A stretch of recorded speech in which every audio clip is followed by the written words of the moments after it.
Shalom saudara yang terkasih di dalam Tuhan. Renungan pembacaan Alkitab 1 tahun kita sudah sampai pada 2 Samuel pasal yang pertama sampai pada pasal yang ketiga. Dalam renungan ini saya memberi judul apa yang akan aku lakukan.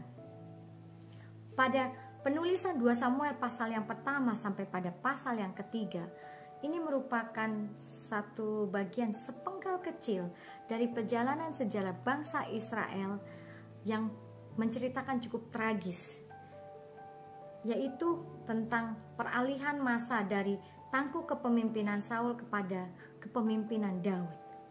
Nah, dari kisah ini kita bisa belajar bagaimana seorang hamba Tuhan bersikap di dalam masa yang genting dan kritis. Terutama kita melihat bagaimana seorang Daud sebagai seorang hamba yang diurapi pada masa itu, menyikapi masa itu, dan apa yang dia lakukan di masa tersebut. Pasal pertama menceritakan tentang kematian Saul dan Yonatan. Pada satu sisi, cerita ini menjelaskan betapa menguntungkan, posisi yang menguntungkan buat Daud. Tapi apa yang dilakukan Daud? Daud tidak melakukan seperti sebalayaknya bagaimana orang akan bersukacita mendapatkan keuntungan atau kemenangan langsung. Tetapi Daud menunjukkan satu sikap yang berbeda, yaitu dia tetap melakukan duka cita yang dalam, memberikan ratapan dan bahkan membuat nyanyi ratapan yang dinyanyikan oleh seluruh bangsa Israel. Dengan demikian, ini menunjukkan bahwa sikap Daud berduka cita karena pertama, sahabat yang dikasihinya yaitu Yonatan, walaupun tetap masih membantu ayahnya, dia tetap berduka cita karena dia tahu hati Yonatan. Tapi dalam posisi menghargai Saul sebagai lawannya, Daud tetap memberikan selayaknya seseorang yang menghormati Saul.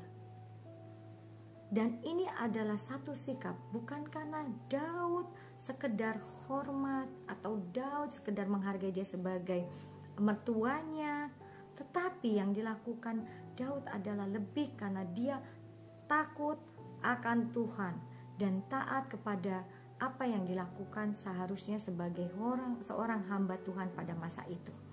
Pertama, Daud mendengar kabar kematian Saul dan dia tahu Saul itu matinya adalah ditusuk, ditombak, dan dia tetap memberikan hukuman bagi orang yang menombak Saul, walaupun itu permintaan Saul.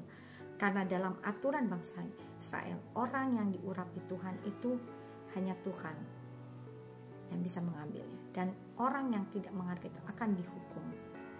Dan demikian juga Daud taat untuk melakukan itu, dan juga Daud tetap memberikan hormatnya karena dia tahu tentang kebenaran firman Tuhan mengenai orang yang diurapi harus bagaimana menyikapi orang yang diurapi oleh Tuhan. Dan hal ini berbeda dengan Yoab. Yoab membunuh Abner. Kenapa dia melakukan demikian? Karena dia berfokus pada situasi genting seperti itu.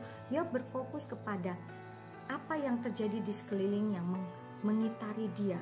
Pertama, Abner telah membunuh Asael saudaranya dan dia punya dendam terhadap Abner. Kemudian Yoab membunuh Abner juga dengan alasan Abner adalah panglima Israel yang saat itu belum berpihak kepada Daud dan dia sudah mau berpihak kepada Daud dan mereka sudah membuat perjanjian. Ini menunjukkan Abner akan mempunyai posisi yang penting yang memang sama dengan posisi dia pada saat ini di Daud.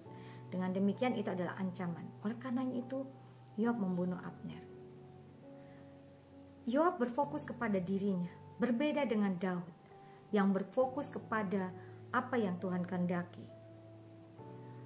Bagaimana dengan kita hamba Tuhan? Belajar dari Daud, maka kita akan tahu bagaimana kita perlu pada situasi genting, pada situasi kritis adalah berfokus kepada apa yang Tuhan taruhkan, yaitu misi Tuhan taruhkan kepada kita secara pribadi dan kepada bangsa ini dan juga buat seluruh bangsa di dunia ini.